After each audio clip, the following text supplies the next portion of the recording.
Jefferson Clinton.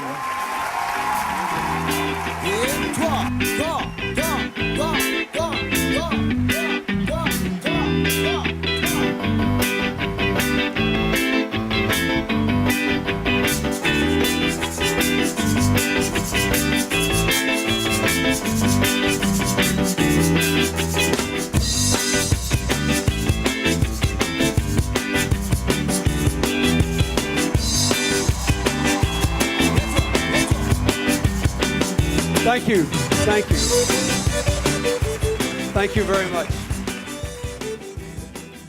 Ladies and gentlemen, first, welcome all of you to this closing plenary session of CGIU.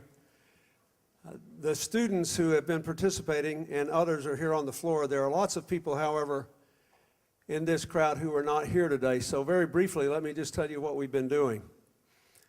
This is the first meeting of the university-based part of the Clinton Global Initiative, which began 3 years ago as an effort to bring together, at the opening of the United Nations, people from all over the world who were involved in trying to do public good as private citizens, people in the burgeoning non-governmental movement, along with political leaders, business leaders, philanthropists, and others who are interested in supporting their efforts. And we had an interesting idea that we could get together and discuss some of the major problems facing the world. In the case of this meeting, climate change, global poverty, the global healthcare crisis, the problems of people being oppressed without human rights and without even the essentials of peace. And that at the end of this process, every person who was at the meeting would make a commitment to actually do something about it. Even at CGI, where we had some very wealthy people, there was no requirement of how much money you had to spend or how much time you had to give or what kind of skill you had to bring to bear, but everybody had to promise to do something. In 3 years, we've had over 1,000 commitments affecting 100 countries that have the potential to improve the lives of more than 180 million people, and they've been worth tens of billions of dollars. But in the process of doing that, all of us who were involved in this project became struck by how much energy we had coming every year into CGI from younger people. And also, I became impressed as I just traveled around America by how many college campuses were hotbeds of citizen service in hundreds of different ways. So we thought, what if we did one of these meetings only for college students from around America? We frankly had no earthly idea, as we often don't when we start something like this, how many people would want to participate and what would happen. We did know that we wanted to do this first meeting in New Orleans because there is so much citizen service going on here and because there is so much still to be done here to totally reconstruct this great city, which is so important to our country's history and to its future. So, we have here,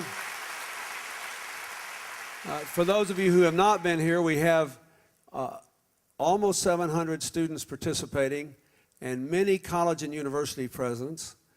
The students who are present here come from every different conceivable racial, ethnic, and religious group in America and around the world. There are people here from 40 states and from 15 other nations, and we welcome them all. In the process of doing this, we have been announcing, for those of you who haven't been here, at every meeting, commitments that have already been formed and made. So I want to acknowledge the last two specific commitments that we will acknowledge today, and then I want to recognize Margaret McKenna, the president of the Walmart Foundation, who has a very special announcement to make. But first, let me ask the last two people we're going to recognize. We do this, for those of you who haven't been part of it, partly to recognize those who have made a commitment and partly to remind those who haven't that there's still time. So the first commitment involves a remarkable group of people from Rice University in Houston. I'd like to ask Jeannie Ling, Jenna Hook, David Lebron, and Rebecca Richards-Cortum, who is the chair of the Department of Bioengineering, to come up here, and I'll tell you about their commitment.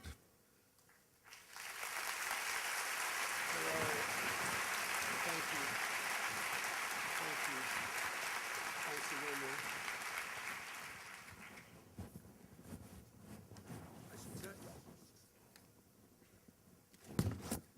You might be able to see that Jeannie and Jenna are undergraduates at Rice, and David is the president of Rice University, who had me at his school not very long ago. I'm delighted to see him and all of them.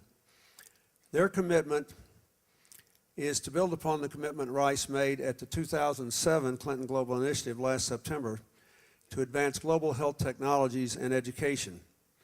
Jenna and Jeannie will build medical backpacks for nomadic rural doctors in sub-Saharan Africa. This is really important because so many people, even who are willing to go and help people, don't have the materials to do the job. Their commitment will customize and prepare medical diagnostic backpacks for 3 doctors working with the Pediatric AIDS Corps in Tanzania, Botswana, and Malawi, countries in which our foundation is privileged to work. These backpacks will be based on the diseases that are typically diagnosed in each country. In a separate commitment, Jenna will work with Jeannie's team to develop a backpack to bring with her to Lesotho, where she will be shadowing doctors to test the efficacy of the Lab in a Backpack project, to provide portable diagnostic tools that physicians can use as they visit rural communities and remote villages. 90% of Africa's population live in areas where there are fewer than 5 doctors per 10,000 people. And by learning more about how these backpacks can be effectively used in the developing world, these commitments have the potential to help doctors reach more patients and save more lives. Let me just say generally to those of you who are interested in this, the world has responded in the last 5 years or so in a remarkable way to the global AIDS crisis. Our foundation's AIDS project has now 1.2 million people receiving life-saving medicine, and we are exploding the number of children who are getting pediatric AIDS medicine. More and more of this medicine is available at affordable prices. But as we do this, we realize that we're running the risk of creating a total imbalance in global health, where we're doing a great job on AIDS and maybe not quite so well on malaria. Are we overlooking tuberculosis in the countries where there's a coincidence of that? And then there's a whole raft of other tropical diseases for which there's almost no money, and which can be treated at very low cost per person if proper diagnosis is done in a timely fashion. So our foundation has found out we're basically wound up using AIDS as an excuse, if you will, or a leader to build up whole health systems in 25 countries. But one of the real problems, let me finish, to talk about what they're doing. One of the real problems we have now, and about the only barrier to reaching 100% of the people who need AIDS medicine to stay alive, is that the delivery systems aren't there. And there is only so fast you can build centralized hospitals, satellite clinics, and even if you do all of that, you have to have trained doctors, nurses, and paramedics to reach the whole rest of the population. In Lesotho, where you're going to check the viability of this, for example, 1/3 of the people live in areas that can only be reached on foot or with animals that will not fall off very steep mountain pathways. So the potential of this to save lives is really quite staggering. And I think we should all be very grateful to these fine people from Rice for what they're doing. Let's give them a hand.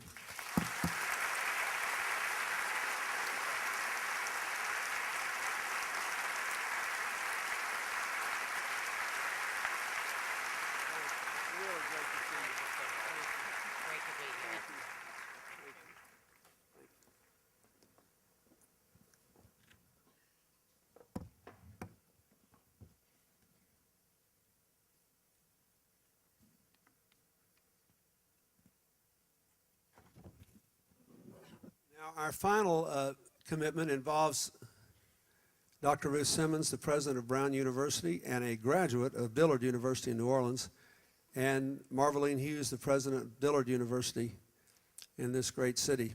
I'd like to ask them to come up.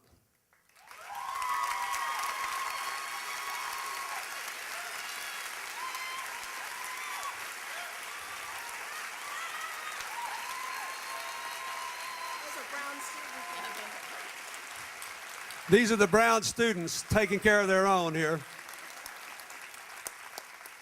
I said earlier today at our luncheon for university presidents that Marveline Hughes should be eligible for some sort of medal of valor because she left California to come here, because California has wildfires, earthquakes, tornadoes, everything, and her timing was so great, she arrived to take over the helm at Dillard 1 month before Katrina. Undeterred, I'll never forget the first time I met her.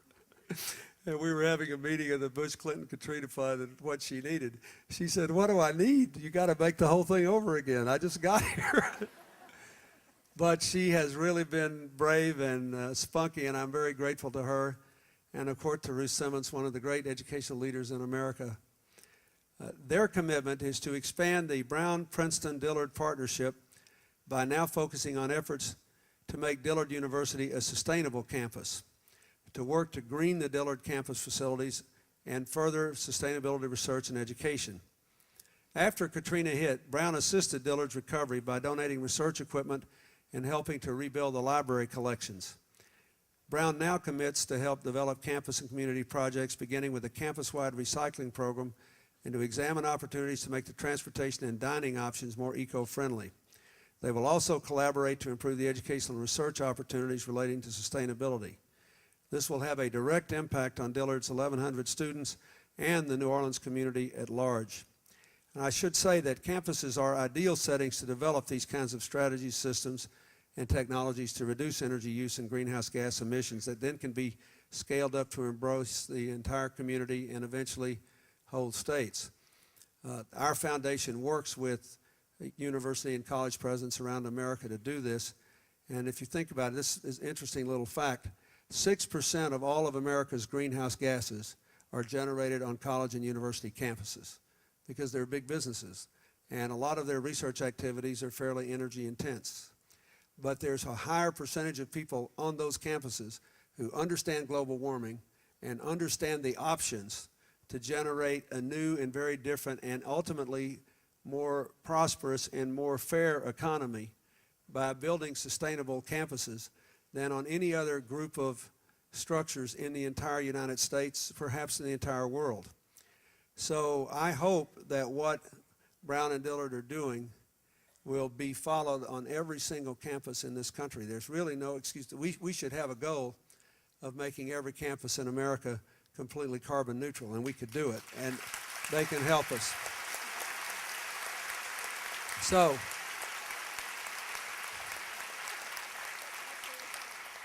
let's give them a hand. These two sisters have been through a lot together, and they're going to do more. Thank you.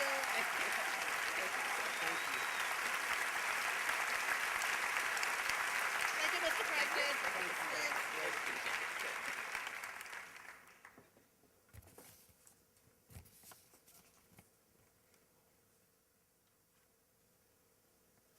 Now, I'd like to acknowledge Margaret McKenna, the president of the Walmart Foundation and former president of Lesley University for 20 years, where she grew the university from 2,000 to 12,000 students. Margaret, stand up. Where are you? There she is. Let's give her a hand.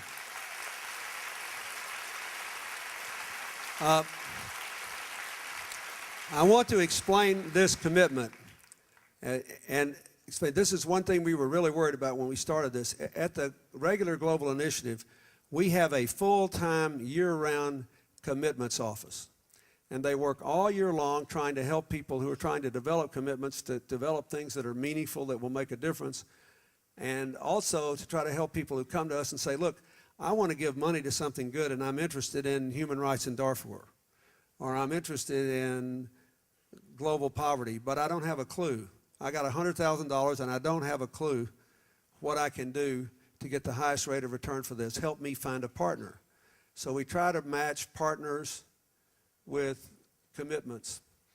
And we didn't have anything comparable for this. So to ensure that the commitments today reach as many people as possible, the Walmart Foundation, which Margaret McKenna now runs, has offered to award $500,000 to 35 students in 2 universities to fund their commitments. Every student and university here is eligible for the award. So if you have a commitment that you have made here that is presently unfunded, you should apply for help. We will announce it in August after seeing what kind of progress has been made in the first 6 months on all these commitments. And we also want to give students who weren't able to make it to New Orleans a chance to make their own commitments to be considered. So thank you very, very much, Margaret. Let's give her a hand.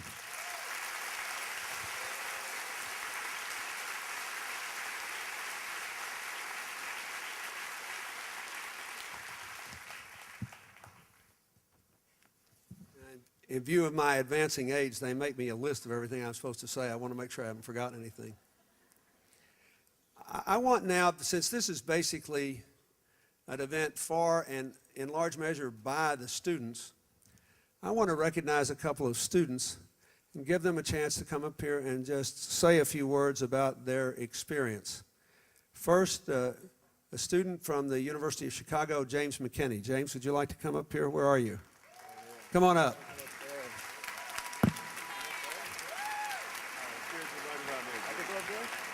Up here where they can see you, yeah, come on. Just bring him up here where they can see him.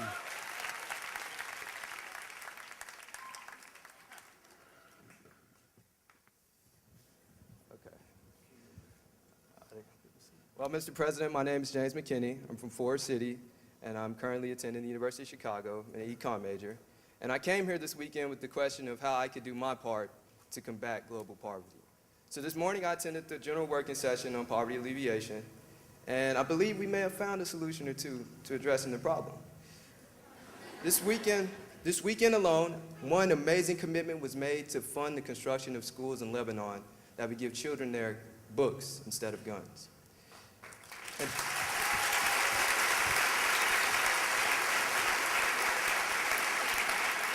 And to do my part, I've committed to volunteering my time to helping inner city youth in Chicago achieve their dreams of attending college by giving them test prep and workshops on applying to college and the collegiate process.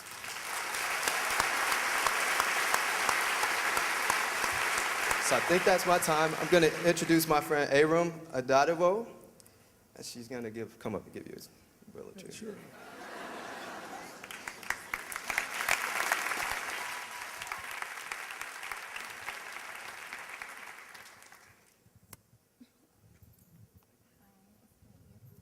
Thank you, James. Well, Mr. President, as James mentioned, my name is A. Ramadadavo. I'm originally from the country of Ghana, West Africa, and I'm a fourth-year political science major at the University of Florida. This weekend, I had the privilege of attending the Human Rights and Peace Working Group session. I also had the opportunity to participate in the South meetup today. And I think that one thing that the students and I would agree is that it was the stories of others who had taken the time and energy to effect change within their spheres that inspired and motivated us to even begin to think about commitments to action. And I think that the stories that my fellow students and I shared with each other has now encouraged us as we continue in our efforts to effect change in our globe. Mr. President, the meetup and everything else that we experienced here this weekend was wonderful. And I think I speak for all the students that attended CGIU when I say that you can expect wonderful things from our generation. Thank you.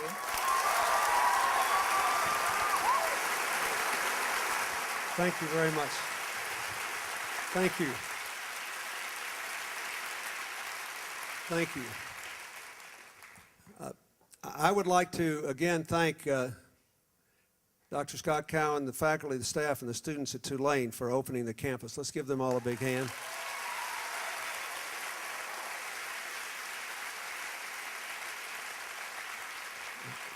I want to thank Bob Harrison, who runs our CGI project, Ahmed Asai, and our foundation office, the CGIU staff, and the volunteers for pulling all this together. An enormous amount of work went into getting everybody here this weekend, and I think we ought to give all of our volunteers a hand. They worked hard.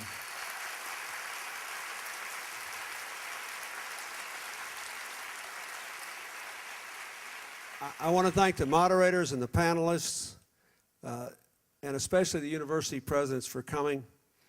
It was very interesting. Someone told me that they'd been talking to a group of the students who were here, and they were asked, well, if you go back home and you want your school to really, really emphasize this, what's the most important thing that the leadership of the schools could do? Is it money? Is it credit? Is it whatever? And without exception, most of the young people said, no, the most important thing is that the president could come and endorse what we're doing and stand behind it and support it and be involved in it. And these presidents who are here are clearly doing that. So I thank them, and I think we should give them a hand. And then we have people who are coming just for tonight from New Orleans and the tri-state area. I thank you for coming, and I hope that maybe this will give you some ideas of some things you can do around here. But most of all, I want to thank the students, especially those, some of whom have traveled enormous distances to be here. Thank you. I'm glad that you thought it was worth your while, and I hope you still believe that it was. And I hope that next year we will be able to do this with even larger numbers of students and with an even more focused program. We didn't really know how this was going to happen, but all of us, at least, who have been involved in this, have been immensely impressed with the students.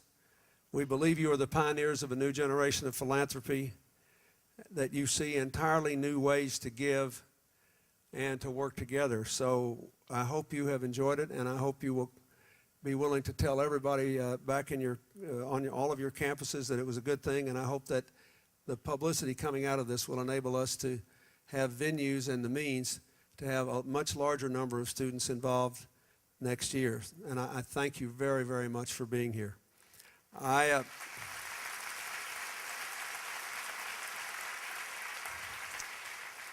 let me just say a few words in closing. The young people here will now come of age and be able to live their entire lifetimes in an environment in which philanthropy will be seen in an entirely different way. I hope it will come to be seen as an elemental part of student life. There's only one state in the country now, Maryland, which actually requires community service as a condition, as part of the curriculum in order to finish school. I think every school in America, every school system should require this. I wish at least every high school had its own non-governmental organization that could brand the school. And I think a lot of colleges might want to do that too, although there may be too many disparate organizations already operating to do that. But all these developments in the world have proved to us that there are things you can do without regard to politics to make good things happen in other people's lives, which bring you closer together and enhance our common future. One of my favorites, obviously, is, a lot of you have heard me talk about this, is Kiva.org, which was started by two young people who basically thought that the internet could be used to turn every concerned person in the world with at least $25 to give into an individual microcredit entrepreneur. And so what you do is, if you go to Kiva.org, you can find profiles of people all over the world who, for as little as $25 or for as much as $400, which normally involves the compounding of several people's loans, can do dramatic things. There's a man who runs a TV repair shop in Kabul, Afghanistan, who got a couple of $100 off Kiva and doubled his employment. And it sounds like a little thing, doesn't it? But it reduces the threat of terror and increases the prospect of stability in a troubled country, which is on the front lines of the conflict between a genuine moderate Muslim democracy and a fanatic terrorist group designed to upset the established order of things and impose its own particular and very narrow worldview on the women and men and children who live there. Two people started Kiva not unlike the people here, and they didn't have to have much money to do it. When I wrote about Kiva in my book, and we announced that when the book party started, within 48 hours, they had to shut down their loan operations because every single person had been fully funded. It shows you the power of the media. And we can all do things like that. We can all make a difference in the world. And I thought about saying this. I'm not in politics anymore, so I don't have to resort to hyperbole. And normally I'm loath to do so, but I do believe it is verifiably accurate that this generation of young people has more power as private citizens to do public good than any previous generation in history. And you heard in the discussion today about New Orleans, the work that's being done by the city year volunteers in the schools. If you heard about the great public servant in charge of Reconstruction who's here with us saying that what we need is to change the food production patterns. We need to change the transportation patterns. We need to do all this. A lot of this work can be done by innovative private citizens who believe that there is opportunity in every problem and who have innovative ideas and the energy to see them through.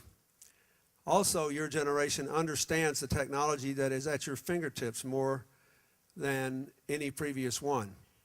In fact, there's a good chance that those of you who know about the Clinton Global Initiative first heard about it on YouTube, where more than 500,000 people have viewed our videos showing the work of individual citizens in action all across the world. I think you also understand that there is no inherent conflict, and in fact, you can't really choose between the importance of politics and citizen service. Think about the things we discussed here today. We talked about climate change, we talked about poverty alleviation, we talked about health crises, we talked about human rights problems in Darfur and elsewhere. In every single one of these areas, it is inconceivable that the problems will be adequately and fully addressed without different policies by governments and international organizations. On the other hand, in every single one of these areas, millions and millions and millions of people can be helped, and a real dent can be made in the struggle against global warming, given present energy prices and what we know about the options for sustainable development, with no political changes, as long as somebody's not standing in your way and stopping you. Therefore, the great test for your generation of citizenship will be how to be intelligently involved politically and never use that as an excuse not to be doing what you can be doing right now to change other people's lives and your common future for the better. And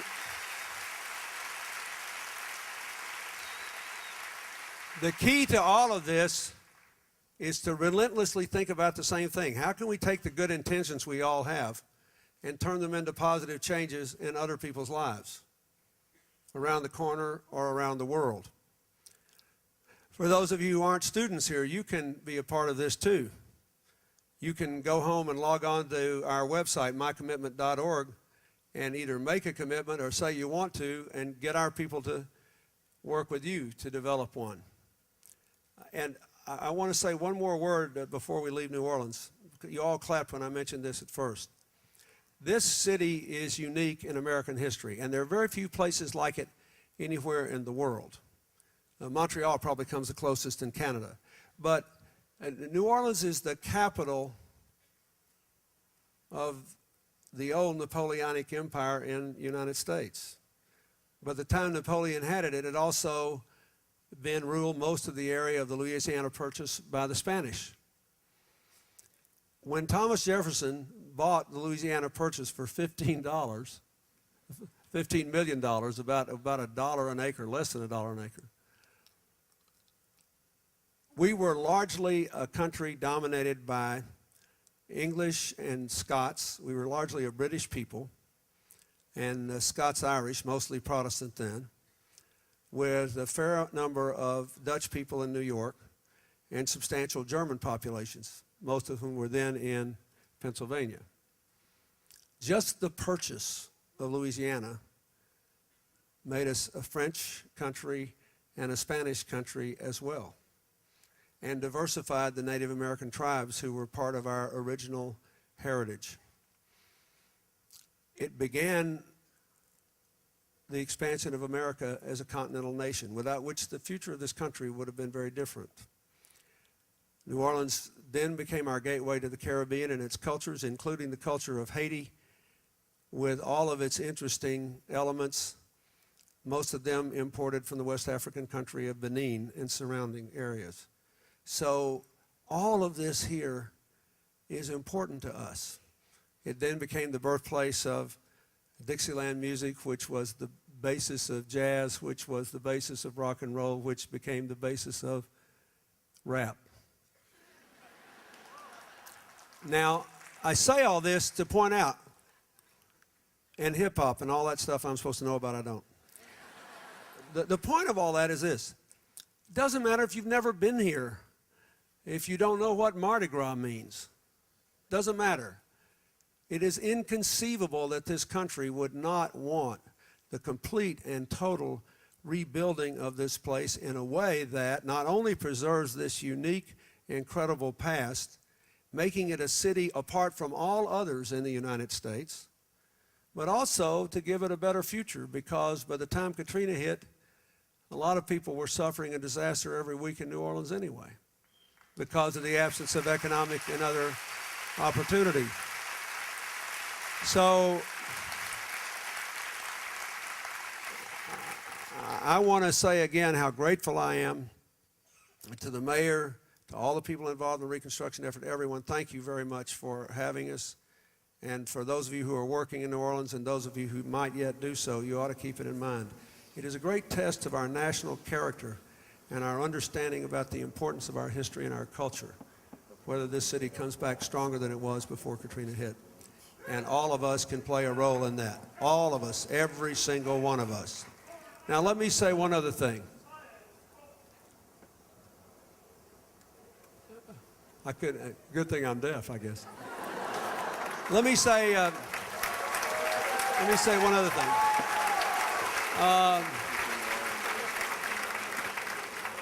I want you to think about this as you leave. When I thought all these students, kind of milling around, going to these meetings, talking together, differently practicing Christians, differently practicing Jews, differently practicing Muslims, Asians of different faiths and cultures, all bound together. And this interesting thing, I thought about a recent discovery in the ongoing saga of the human genome by Craig Venner's new private company, claiming that all the scientists who said originally that genetically we were 99.9% the same were dead wrong. And his finding has now become the major source of controversy in modern biology. You know what he claims? We are only 99.5% the same. Now, think of it. There are actually massive consequences of this at the edges of biological research, whether we're 99.5 and 99.9% the same. But from the point of view of religion, psychology, and basic politics, this is a stunning revelation. The range of our differences is somewhere between 1/10 and 1/2 of 1%. So if you look at everybody in this room, every single physical difference you can detect, including gender, size, shape, skin color, everything, is somehow rooted in somewhere between 1/10 and 1/2% of your genetic makeup. And yet most of us spend over 90% of our lives obsessing with that, don't we? I mean, tell the truth. You don't have to be involved in the spat between Hamas and Fatah, or the argument over the unresolved issues between Israel and the Palestinians, to know that you yourself, even if you think you're a largely non-political person, spend an enormous percentage of your conscious hours obsessing on what makes you different from somebody else. And yet you come here and do all this and pour your heart out, because the minute you begin to think about it, you realize that the interdependent world we live in makes what we have in common more important even than our interesting differences. So life is more interesting and progress is more possible because of the things that we are different in. It gives us different strengths. It gives us different abilities to, make music or break scientific barriers. But what makes all this possible is your recognition that we live in an interdependent world, where our common future and our essential common essence are more important than our interesting differences. That's what makes the inequality trap that is bedeviling rich and poor countries alike so unconscionable in income and education and health care. That's what makes the threat of terrorism and the spread of nuclear weapons that could be used, or nuclear materials and biological materials and chemical materials that could be used to destroy people, so unthinkable. Why would you snuff yourself out? And you can only justify doing that if you believe that somehow you, with that little bitty difference of yours, have somehow been given access to absolute truth, which enables you to turn it into an absolutely true political platform, which enables you to dehumanize anybody who doesn't see it the way you do. Once you focus on the sheer improbability of that, it's quite humbling. Most of you just live this way without even thinking about it. Intuitively, you know this is true. So it brought you here. But if you think about it, what makes, if you go to Brown University and you're proud of this phenomenal opportunity you have, what makes it possible for you to identify with children suffering in Darfur who are pent up almost like they were animals and can't move around, and they're afraid if they do start moving around, they'll get killed. It makes you sympathetic with the failure to resolve the differences between the Israelis and the Palestinians, which are critical to Israel ever having any long-term security, and critical to whether the Palestinian children will ever be treated like decent human beings and get the support they need from their friends and neighbors. It makes you able to identify with poor miners in South America or Southeast Asia whose children never get to go to school. It makes you want to do things like the project which was announced earlier today, figuring out how to repair medical equipment in poor countries where it's usable until it goes bust, and now because there are no systems to provide new parts and new trained people to take care of them, people resume dying in the ways they did before as soon as something goes wrong. It makes all this possible. That's what I'd like you to think about when you leave. The technology is great. The fact that we're interdependent means that we can all blow each other up, and we can kill each other easier than ever before, but we can also lift each other up in ways that were never before possible in all of human history. And it means we really don't have any option but to choose one course or the other. Because the more you stand mute in the middle, the more the forces of disintegration gain the upper hand. The more you become an actor,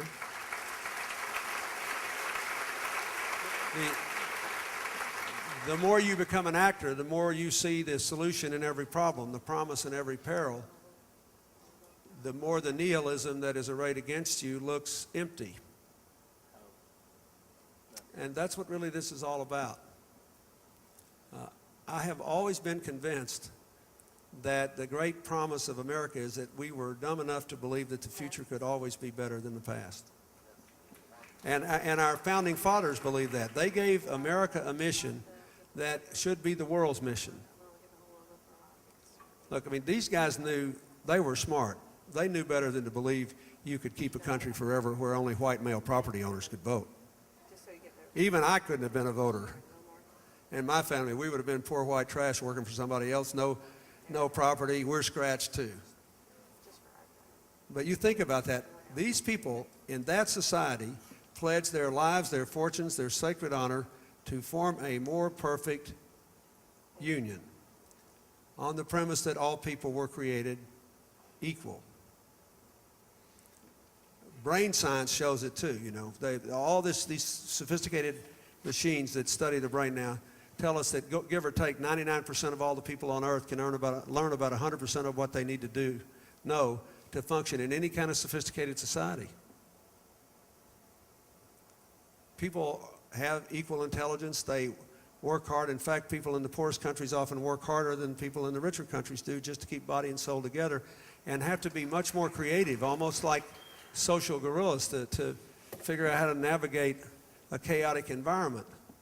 What is not equally provided is investment and opportunity and systems that make a predictable connection between the effort you make and the results you get. You know, if you really think about it, even though it's subconscious, when all those students from Brown stood up in pride when President Simmons came up here, they really think they're at a place which gives them a chance to learn more, to explore themselves, after which they'll be able to live their dreams. In order to live your dreams, there has to be some connection between the efforts you're making and the results you get. You know, you would be astonished. Here we are at Tulane. You'd be astonished if the air conditioning failed and it became 100 degrees in here overnight in 2 minutes, wouldn't you? You'd be astonished if the lights went off. You'd be astonished if my microphone malfunctioned. You'd be astonished. Just remember, more than half the world live in places where none of those things could be taken for granted. That's really what all this is about. And when Katrina hit, we saw our fellow human beings in this country not able to take any of that stuff for granted, not even being able to get water, some of them, for 5 days. So think about that when you leave. This is basically, you know, could climate change compromise the whole future of our children and grandchildren? Of course it could. Can anybody know with any absolute precision when we pass the tipping point, given the fact that greenhouse gases linger in the atmosphere for decades after you stop producing them? No. There will never be complete certainty in life. But one of the things we do know, if you go back from the dawn of human history, when the first of our Homo sapiens ancestors stood up on the African savanna, somewhere around the Ngorongoro crater, down to the present day, people who work together generally do better than people who fight. People who build generally do better than people who wreck. People who learn generally do better than people who insist on remaining ignorant. And people who care generally fare better than the heartless. We know that. And so I ask all of you, I ask you to leave here thinking about that. If you can tell us how we can make this better, do it. If you can help us swell it and double it or triple in size, please do. But this is an important part of the world's work in the 21st century. We cannot have a global economy financially without having a global society. We cannot be interdependent, in fact, unless we are consciously interdependent and working for our mutual future. And the young people here have a bigger stake in that than anybody else, and also because of your facility with the new technology, a greater ability to change the future for the better than any previous generation of young Americans or young people in any other part of the world. This has been immensely rewarding for me. I thank you for coming in here and supporting it. I ask you to think about these things as you leave, and when you go home, think about whether you can make the basic sale to everybody you know. If people get the basic facts of where we are, our interdependence, and our staggering potential, then I think your future is likely to be very bright indeed. Thank you, and God bless you all.